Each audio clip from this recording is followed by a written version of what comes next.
哪怕是圣武义亲自来，只要有你在，我每天都很开。只要你身在阵中，谁？说什么傻话呢？云城能有什么厉害阵法？有白斩锋出面，便没问题。一品地气的斩龙剑，更是这大阵。只在我让你道歉。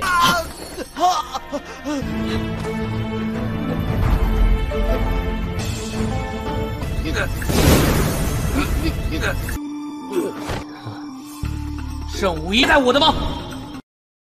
Halo semuanya, selamat datang di Ruang Film. Bagaimana kabar kalian semua? Semoga selalu sehat dan baik-baik saja. Sesuai jadwal, jadi pada hari ini kita akan kembali melanjutkan series Donghua Supreme God Emperor episode 186 sampai 190. Di bagian sebelumnya, di dalam jurang iblis, Mu Yun berhasil mendapatkan api 10.000 hantu. Setelah berhasil membebaskan Wan Wuseng, Mu Yun langsung mengajaknya untuk bersama-sama keluar dari jurang iblis dan bertemu dengan para praktisi yang ingin menghabisi Mu Yun.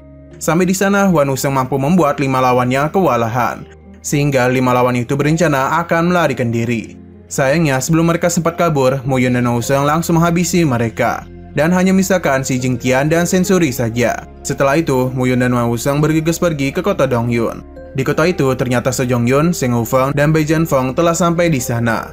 Untung saja Mu Yun dan Wan Wuseng sempat datang tepat waktu, sehingga Mu Yun pun langsung memanfaatkan si Jing Tian dan Sensori untuk mengusir mereka berdua sekaligus memeras uang mereka. Scene lanjut pada malam hari, terlihat Mu Yun bersama dan Wang Xingye sedang menyebarkan batu-batu untuk membentuk sebuah formasi untuk bertahan menghadapi praktisi ranah Nirvana. Setelah mempersiapkan segalanya, Mu Yun langsung membawa Wang Xingye terbang ke atas dan tampak batu-batu yang disebarkan sebelumnya mulai menyinarkan cahaya.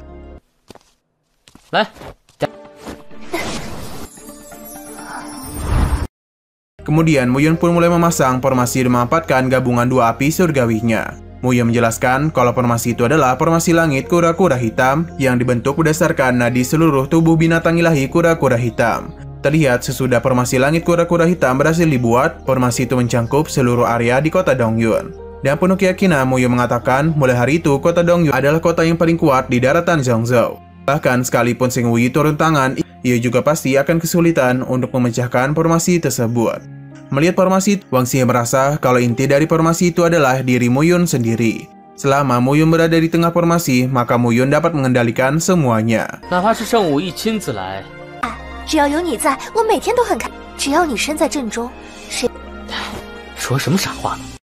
Pada keesokan harinya, Mu Yun sedang berkumpul dengan Mo Yang dan yang lainnya. Mu Yun merasa sedikit kebingungan melihat wajah mereka semua yang tampak murung. Padahal di hari itu mereka semua akan mendapatkan uang penebusan yang akan dibayar oleh Sekte Xingdan dan Papilion. Mereka ternyata merasa khawatir dengan serangan besar yang akan dikerahkan oleh Sekte Xingdan dan Papilion Juxian setelah transaksi selesai dilakukan. Melihat demikian, Mu Yun justru menyuruh mereka segera pergi ke gudang untuk bersiap mengumpulkan kristal roh agar bisa menampung 800 juta kristal roh. Pada saat yang bersamaan, Seng Wufeng dan si Jongyun pun akhirnya tiba, sehingga semua orang yang ada di ruangan itu mulai mengeluarkan senjatanya untuk berjaga-jaga. Melihat senjata yang mereka pegang, Mu Yun langsung menyuruh mereka untuk menyimpan senjatanya. Tanpa berlama-lama lagi, Seng Wufeng dan Se Jongyuan bersama-sama memberikan cincin penyimpanan yang berisi 800 juta kristal roh. Untuk memastikan kebenarannya, Mu Yun meminta Xing Ming untuk menghitung seluruh kristal roh di dalam cincin penyimpanan tersebut. Singkat waktu, setelah menghitung seluruh kristal roh, Mu Yun pun langsung menyerahkan Sensori dan si Jing Tian kepada Seng Wufeng dan Si Jongyuan. Setelah Mu Yun menyerahkannya, Si Jongyuan dan Se Wufeng tiba-tiba saja berniat untuk menghabisi Mu Yun dan menghancurkan kota Dongyun. Pada saat juga, Bai Jianfeng datang dan langsung mengancam Mu Yun untuk mengembalikan 800 juta kristal roh yang sebelumnya dia berikan. Tanpa merasa takut sedikit pun, Mu Yun justru menantang mereka bertiga untuk menembus formasi miliknya. Merasa percaya diri, Bai Jianfeng pun bersiap untuk memecahkan formasi itu dengan menggunakan pedang pembunuh naga miliknya. 云城能有什么厉害阵法？有白斩锋出面，便没问题。一品地气的斩龙剑，更是这大阵。只是 Setelah itu, Bai Jianfeng langsung menghantam pedangnya pada formasi langit kura-kura hitam tersebut. Meskipun serangan pertamanya tak berhasil, Bai Jianfeng kembali mencoba menyerangnya. Namun sayangnya serangan keduanya juga tak mampu memecahkan formasi.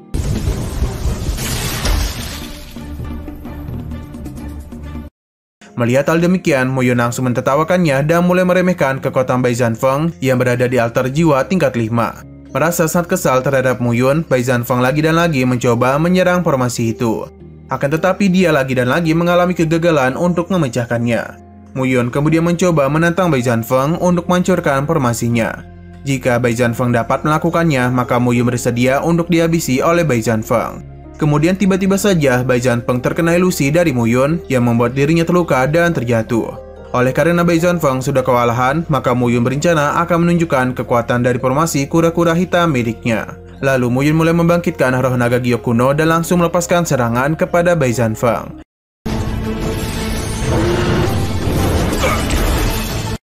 Tak tinggal diam saja, Bai Zanfeng mencoba mati-matian untuk menahan serangan itu dan hujan pedang penghancur naga. Namun tak ada satupun dari tekniknya yang berhasil menahannya, sehingga Bai Zanfeng pun memilih untuk kabur saja. Lantas Mu Yun segera mempercepat kecepatan serangannya untuk mengejar Bai Zanfeng hingga membuatnya jatuh pingsan. Setelah itu, Mu Yun berencana akan membuat kesepakatan lagi dengan Se Wufeng dan Si Zhongyuan yang mana mereka harus membayar 800 juta kristal roh kelas rendah. Mendengar ucapannya, Se Wufeng mengaku kalau jumlah tersebut bukanlah apa-apa baginya. Hanya saja ia merasa kalau Mu Yun tak layak untuk membuat kesepakatan dengan dirinya. Bahkan Si Zhongyuan secara terang-terangan menantang Mu Yun untuk keluar dari formasi dan bertarung dengan dirinya. Tantangan dari Si Zhongyuan itu membuat Mu Yun langsung menekan racun yang ada di dalam jantung Si Jingtian, sehingga membuat Si Jingtian merintih kesakitan.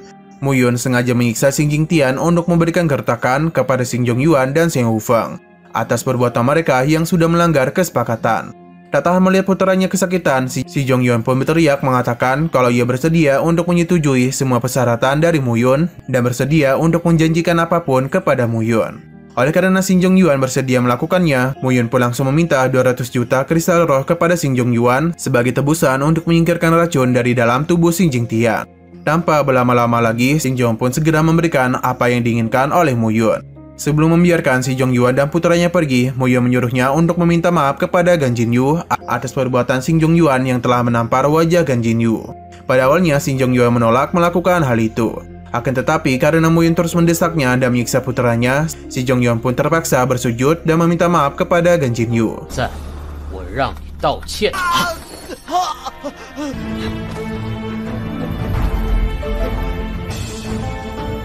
Setelah itu semua, Si Zhongyuan dan putranya pun pergi. Mu Yun segera menghentikan Shen Wufeng dan Shen Zirui yang ingin pergi juga. Mu Yun kemudian memerah Shen Wufeng akan sebuah mata air ilahi milik sekte Xingdan yang disebut sebagai mata air reinkarnasi. Menurut Mu Yun, mata air reinkarnasi itu bisa menghidupkan kembali orang yang meninggoy, juga memulihkan tubuh yang sudah cacat. Merasa keberatan dengan permintaan Mu Yun, Shen Wufeng justru menolaknya sebab satu botol mata air reinkarnasi membutuhkan 100 tahun untuk bisa mengumpulkannya. Mendengar penjelasan Shen Wufeng, Mu Yun pun tak tanggung-tanggung meminta Shen Wufeng untuk menyerahkan satu botol mata air reinkarnasi tersebut. Alhasil, Shen Wufeng pun mau tak mau menyerahkan sebotol mata air reinkarnasi itu kepadanya. Setelah mendapatkan mata air reinkarnasi, Mu Yun langsung memberikannya sekaligus menyuruh Gu Yufan untuk meminumnya.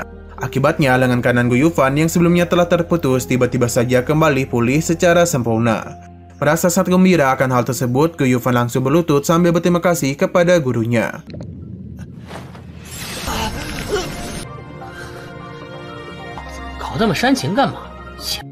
Mu Yun kemudian memberitahu bahwa dirinya hanya menepati janjinya, yang mana ia dulu pernah berjanji untuk mengembalikan lengan kanan Gu Yufan. Sebelum membiarkan Shen Wufeng pergi, Mu Yun dasar berani menantangnya untuk melaporkan apa yang telah terjadi kepada Shen Wei.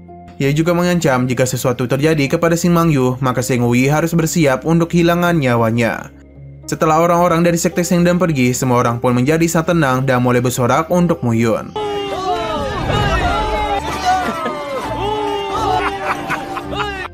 Pada saat itu, Wang Zizeng mengaku sangat kagum dengan ketelitian yang dimiliki oleh Mu Yun dalam menghadapi masalah. Namun, dia merasa sangat khawatir dengan apa yang mungkin akan dilakukan oleh Shen Wei, sebab Mu Yun masih berada di ranah telepati ilahi, sehingga sangat mudah bagi Shen Wei untuk bisa menghabisinya. Sewaktu mereka kembali ke sekte Yun, Mu Yun memberikan cincin penyimpanan yang berisi 1 miliar kristal roh kepada Mo Yang dan juga menyuruhnya untuk memberikan 500 juta kristal roh kepada Aula 3 Pilar. Ini semua dia lakukan sebagai bentuk terima kasih atas bantuan dari mereka.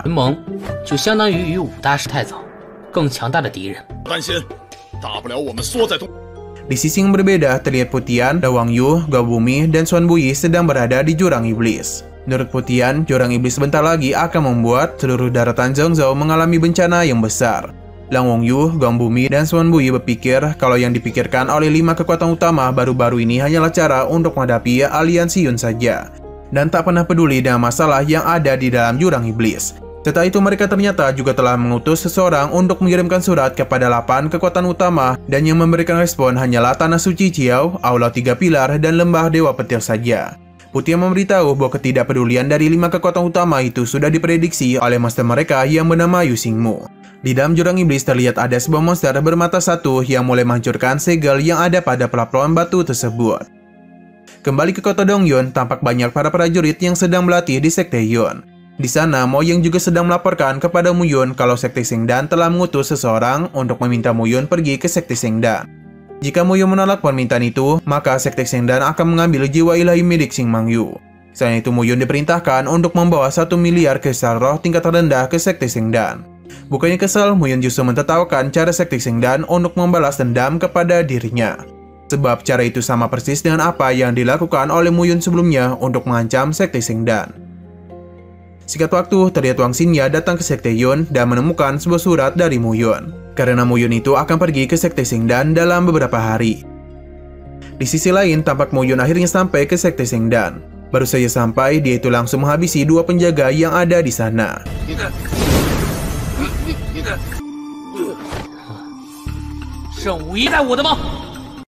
Selang beberapa saat, muncullah sebuah serangan pedang yang disusul oleh beberapa penjaga di ranah celah spiritual tingkat 8. Walaupun hanya sendirian, Mu Yun dapat dengan mudah mengalahkan mereka semua dalam satu gerakan saja. Tak berhenti sampai di situ, beberapa penjaga kembali berdatangan untuk menghabisi Mu Yun. Akan tetapi, lagi dan lagi Mu Yun berhasil menumbangkan mereka dalam satu gerakan saja. Tak berselang lama, tibalah Seng Serui di hadapan Mu Yun, sehingga Mu Yun pun langsung menanyakan keberadaan Xing Mang Yu kepadanya. Seng Serui memberitahu kalau Mu Yun tidak perlu khawatir, sekalipun jiwa ilahnya diambil, Xing Mang Yu tak akan mati karena hal tersebut. Seng Serui juga merasa percaya diri untuk menghadapi Mu Yun. Sebab terakhir kali bertarung, Mu Yun masih memiliki 3 senjata surgawinya. Namun sekarang cermin angin dan mutiara pelap jiwa telah Mu Yun berikan kepada Wan Wuseng. Lebih lagi, esensi naga giok kuno sekarang juga sedang digunakan untuk membangkitkan formasi pelindung di kota Dongyun. Meskipun tak memiliki 3 senjata surgawi itu, Mu Yun memberitahu bahwa dirinya masih memiliki 2 api surgawi. Tanpa berlama-lama lagi, Mu Yun dan cepat menggunakan api surgawinya yang membuat Seng Serui sedikit kewalahan untuk menghadapinya. Tak tinggal diam saja, Seng Serui kemudian langsung membangkitkan pedang penebas peri dan menggunakannya untuk menyerang. Namun sayang sekali serangan itu dapat dengan mudah dihindari oleh Mu Yun. Oleh karena Seng Serui menggunakan pedang dalam bertarung, Mu Yun pun memutuskan untuk membalasnya dengan serangan pedang juga. Untung saja pada saat itu, Seng Serui sempat diselamatkan terlebih dahulu oleh Bai Zanfeng. Bai Zanfeng mengatakan kalau ia akan bertarung menghadapi Mu Yun tanpa menggunakan kekuatan altar jiwanya. Dan itu hanya akan menggunakan kekuatan ranah telepati ilahi tingkat 10 saja. Bai Zanfeng juga memberitahu dulu sewaktu ia berusia 26 tahun, ia juga sudah menguasai niat pedang, dan 50 tahun kemudian ia mampu menguasai potensi pedang. Mendengar ucapan Bai Zanfeng, Mu Yun mengatakan kalau ia akan memegang ucapannya itu yang tidak akan menggunakan altar jiwa selama pertarungan berlangsung.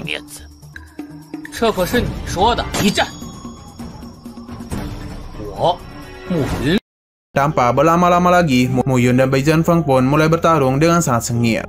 Di tengah-tengah pertarungan itu, Bai Zanfeng baru menyadari bahwa Mu Yun ternyata sudah menguasai potensi pedang tahap sempurna, ilmu pedang tajam, dan niat dalam pedang. Padahal demikian, Seng Serui menjadi sangat kesal karena Mu Yun lebih jauh melampaui dirinya dalam berpedang. Kembali ke pertarungan, terlihat mereka berdua saling membalas-balas serangan, yang mana Bai Zanfeng memberikan serangan rawan naga 9 surga, sedangkan Mu Yun melepaskan serangan pedang pelepas roh. Serangan mereka berdua mampu mengimbangi satu sama lain, yang mengakibatkan sebuah ledakan yang begitu besar.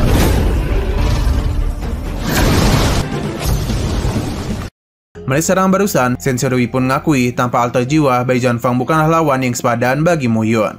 Tak berhenti sampai di situ, Mu Yun dan Bai Zanfeng kembali saling menyerang satu sama lain.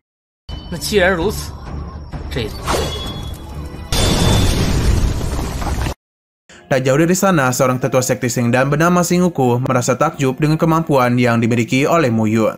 Pada saat itu, Seng Ku menyalahkan Seng Hui yang selalu menyinggung murid-murid berbakat seperti Mu Xingyu, dan hal demikian berbanding terbalik dengan tujuan Seng Hui yang menyatukan daratan Zhongzhou.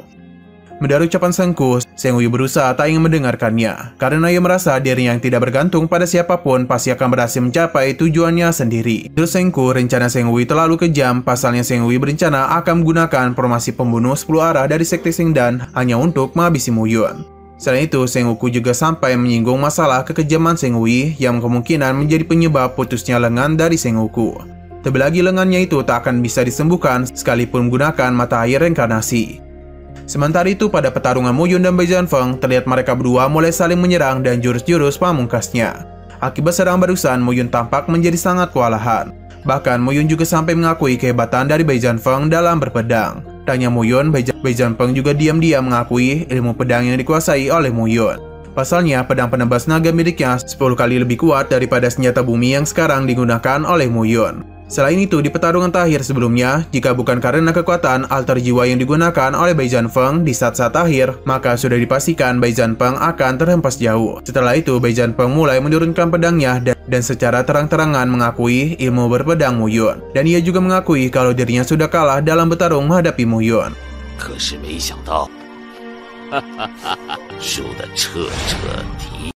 Mo Yun kemudian mengatakan sebagai pendekar pedang, Bai Zhanfeng tidak memegang kata-katanya karena dia itu telah menggunakan alter jiwanya. Maka pertarungan terakhir sebelumnya adalah akhir dari potensi pedang dari Bai Zhanfeng.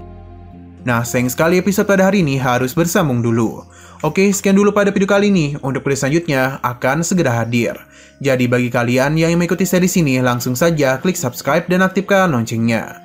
Terima kasih yang sudah menonton video sampai habis. Jika kalian suka pada video ini, klik like dan share ke teman-teman kalian tentang channel ini. Dan ditunggu aja kelanjutannya. Oke, sampai jumpa di video selanjutnya.